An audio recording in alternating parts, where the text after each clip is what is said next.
Any application problem, we try solving the application, I would suggest just draw a diagram so you can visualize it. Okay. Chances are, if I give you a question with a diagram that just says solve for this, you can do it. So tricky part is getting that diagram, understanding what the question's asking. So here we have a right angle triangle.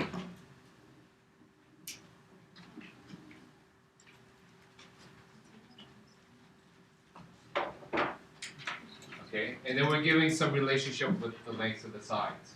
Okay, given that it's a right angle triangle, what do we know about the relationship of the sides? What's that famous theorem that you probably learned ever since grade 8? What's that?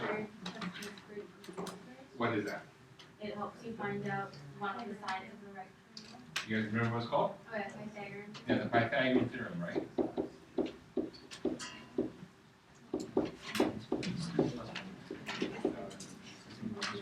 So that tells you if you have a right angle triangle,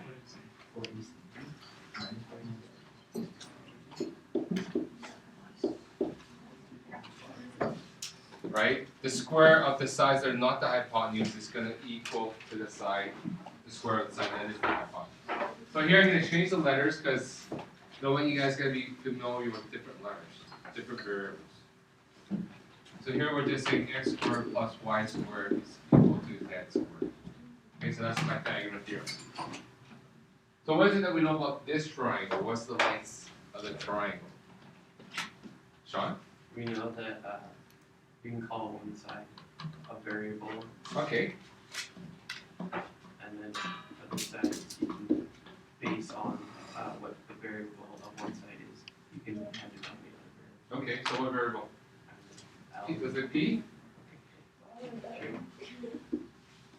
What's p going to be?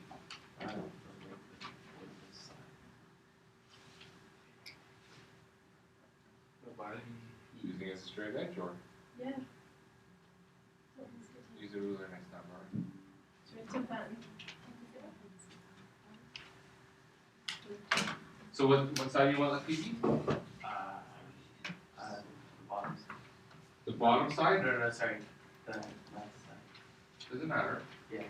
Well, here we're given a relationship really to two different sides. So we gotta let p be the shorter leg or the longer leg. You want the longer? Yeah. Okay, so let p be the length of the longer leg. Okay, so here we're gonna let this be p. So what's the width of the shorter leg? Yeah, so the other side is 1 centimeter shorter than the other leg. So here we just have p minus 1. What about the hypotenuse? What's the length of the hypotenuse? What's the length of the hypotenuse here? Haley? P plus 8. So it's 8 centimeters greater than the longer leg. So here we just find it, the longer leg being p. So here it's just p plus 8. Okay. Others might define their variable to be the shorter one. So you would have had a different equation. You would have had p plus 1, p plus 9. In the end, we're going to come up hopefully with the same answer. So what is their equation, and how can we start with this equation now that we have this diagram, the right angle triangle? How can we come with an equation now? Is there a relationship with the sides?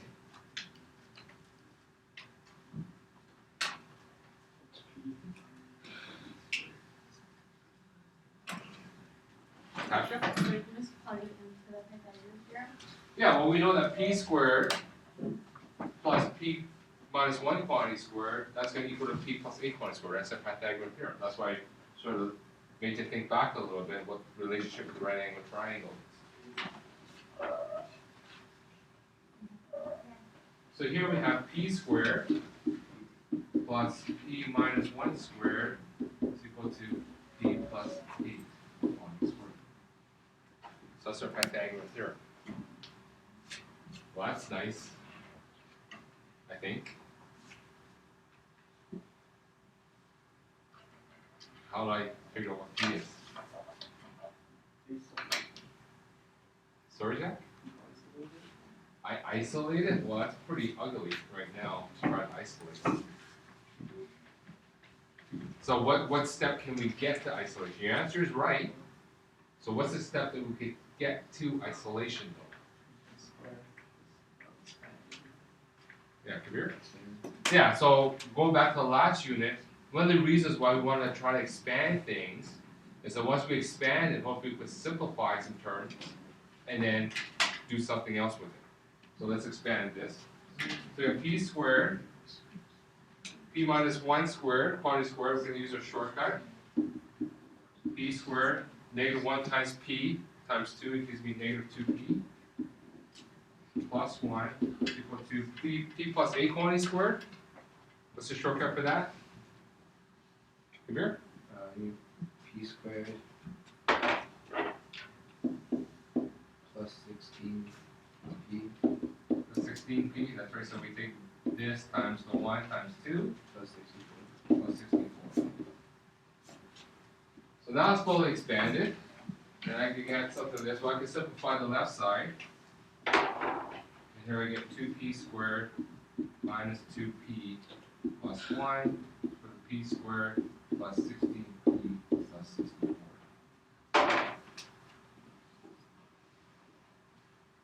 What can I do with this now? How can I solve for this now? How can I solve for this? Isolate, how can I isolate for the variable? You forgot a P after the 16. Yeah. Oh, sorry, thank you. Move everything to one side. Well, not quite move everything to one side, we're gonna move things in math. Yeah, we're gonna add and subtract things, so what's the goal of that? What's the goal of that computer? What is it that we want on that one side? Yeah, we want 0 on that one side, so that we can try to solve for it. We learn how to solve for it. Once we get to 0, then we can try to factor it. We use quadratic formula, difference of square, complete the square, different ways of doing it. So let's subtract p squared from both sides. We're going to subtract 16p from both sides.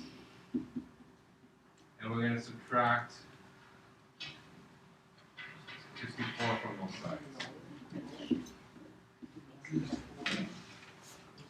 And doing that gives me 0 on the right. So now if I simplify this, I get a p squared minus 18p minus 63. Okay? So how do I isolate? Okay, how do I solve for p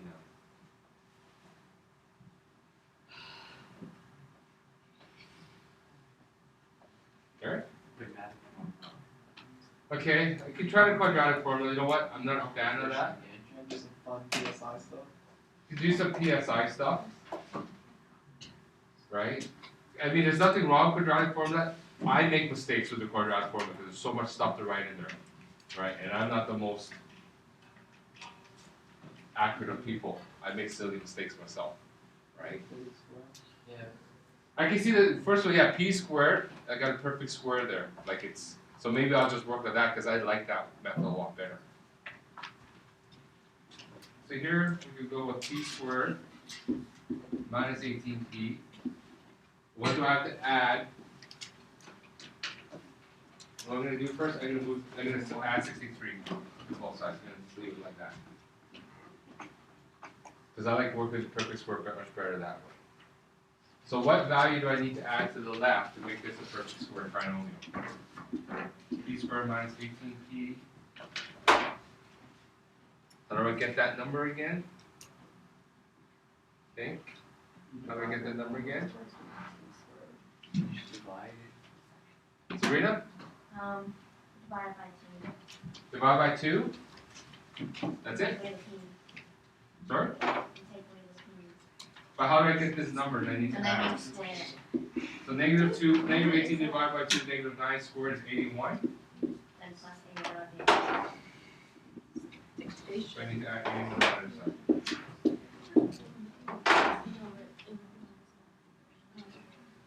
So here I'm left with p minus 9 quantity squared.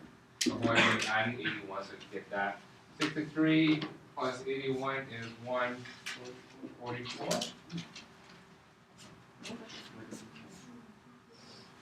So in order to undo the square root of both sides. So we get p minus 9 equal to plus or minus 12.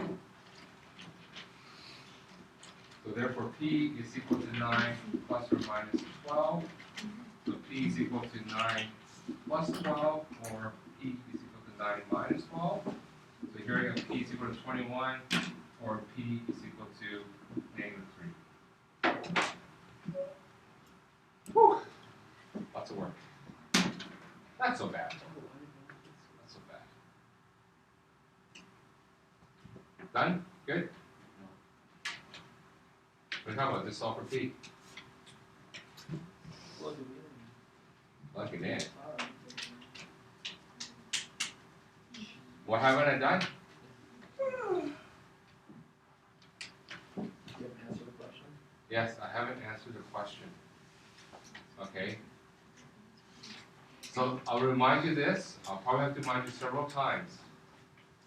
Please answer the question that's given, not what you think the question is, not what you think needs to be done. Okay. Okay? For the final exam, I don't think I proctored exams. Right? I think other teachers proctor the math exams. So you going up to the teacher saying, I don't understand this, then I answer the question, right? They're not going to do that. One of the things that I do when I collect your tests is I actually try to see if you answer the question. I have no idea what the answer is. Okay, I do that on purpose. I don't know what the answers to the tests are. What I do is I look at your test to see if you actually answered all the questions and see if you actually answered the question that's asked of you. You need to start getting that habit by yourselves. Because in the exam, that's not going to happen for you. So just collect the test, right? I doubt the teacher will even go through and see if you answered every single question, right? You need to start being more diligent on that by yourselves. Okay, any question? When it says solve, does that mean we have to find the verb, like, not miss? When it says solve, that means you need to find the roots. Find the values of the variable that make that equation true. Okay? So no different than we did with grade 9 equations. You have to find the value of x that made that true. Same thing here, you have to find the value of the variable that makes it true. Because it's a quadratic, we know that either there's going to be 0 answers, 1 answer, 2 answers. Right? Complicates your life a little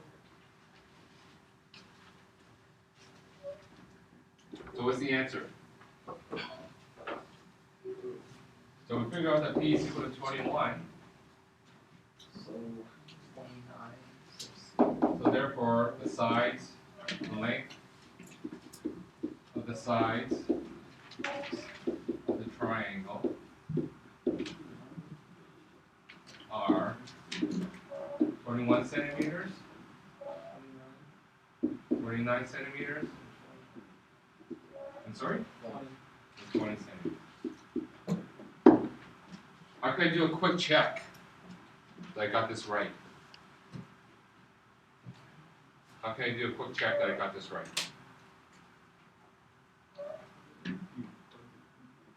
Plug in, okay. Oh yeah, because I'm dealing with a right angle triangle, I just do what's 20 squared plus 21 squared. Just got that for me. 400 plus, sorry? Plus 441. 441. So that's equal to 881. 841. What's the square root of 841? Sorry? 29. So just a quick, 5-second check on your calculators. See if you got this question right or not. Okay?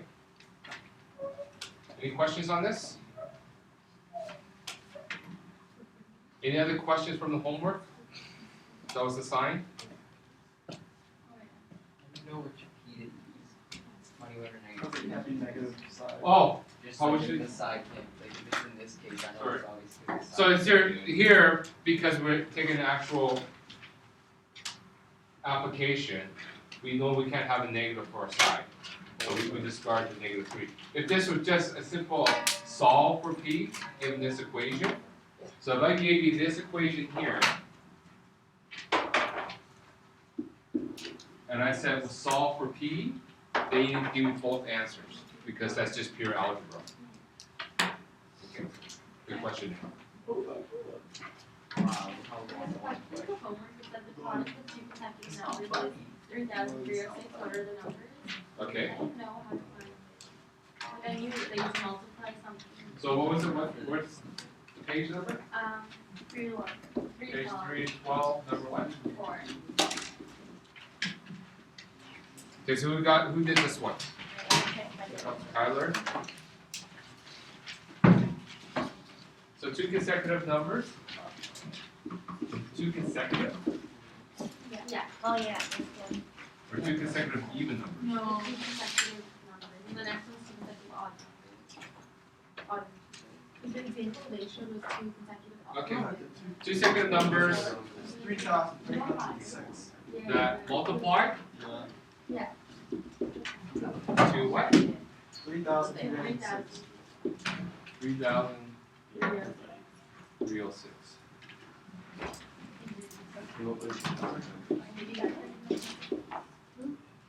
So how can we begin to start this? How did you start this, Natasha? Well, there's that one number is x. So you Okay. let one represent x. So let x equal one of the numbers.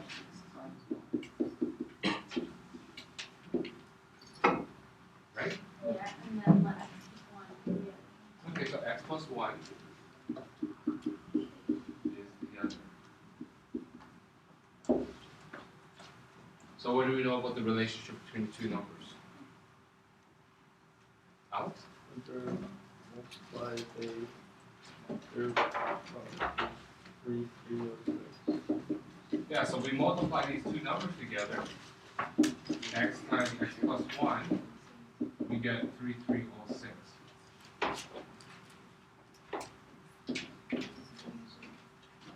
Okay? So how can I proceed here? Basically, now I'm just solving for x. I have my equation, now I just want to solve for x. So how can I solve for x? Yeah, so we need to try to expand this out, so it looks like a quadratic equation. So we got x squared plus x equals to 3,306.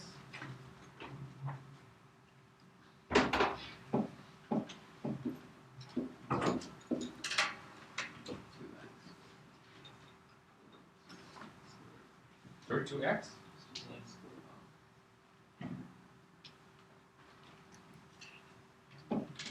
So how do you go about solving this now?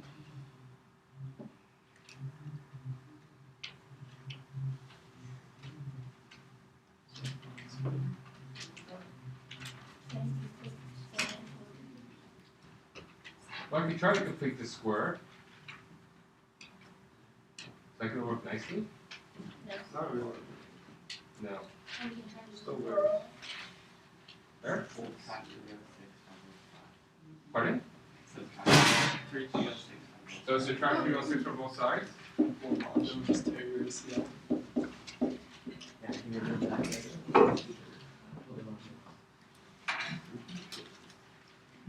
And then, yeah, you can either do quadratic form or try to factor this, Yes, right? all of these. All of these. I can't even begin to start thinking what the factor is. One adds up, one Sorry? subtracts. It's hard because there's such a big number. It's not. So let's just do minus b plus or minus the square root of b squared minus 4ac. So x is equal to. So what's my b in this Wait, case? isn't it over 2a? Oh, sorry, 2a. Thank you. So b in this case is just 1. So minus 1 plus or minus the square root of 1 minus So 1 squared is 1. Minus 4 times a is just 1. So what's 4 times negative 3,306? 13,224. 13,224. All over 2. So minus 1 plus or minus the square root of 13,225. I'm hoping that's going to work out nicely. Yeah, this is that Sorry, so what's the square root of 13,225? 150. 150? So it's equal to minus 1 minus or plus 150 over 2, or x is equal to minus 1 minus 150 over 2. So x is equal to 114 over 2, or x is equal to minus 116 over 2. So x is equal to 114 divided by 2 is 57, or x is equal to minus 58. Sorry, you had a question, Nick? Yeah, what does it say in the second bracket, or the second line? Right here? Yeah. 1 plus 13,224. And how I got that was basically negative 4 times 3,306. Right, a is 1. Okay. So basically we have square root of 13,225, which works out to be 150, plus or minus 150. Okay, so yeah, with this question, because the numbers are so big, and actually a and b would have coefficients of 1, they actually make a quadratic formula not so bad. Okay, so which was correct? X equals 57 or x equals negative 58?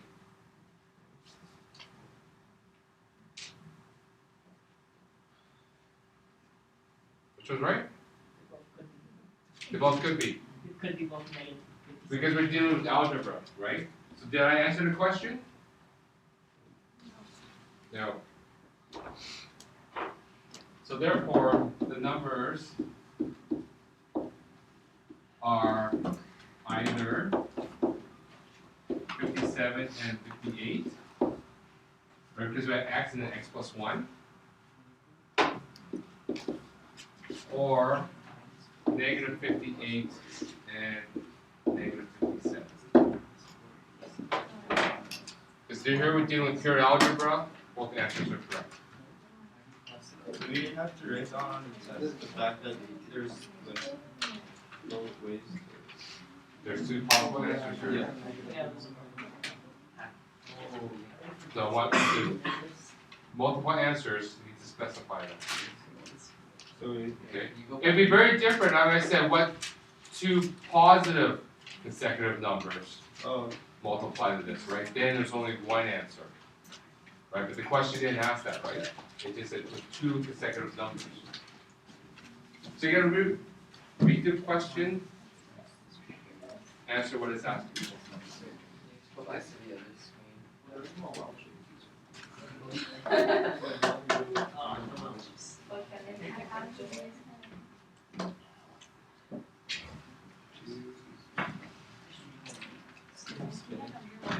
Okay, any other questions? Come here. What if we use negative 58 and negative 59? Or if we Well, x here is one of the numbers, right? So what's negative 58 plus 1 is the other number, right?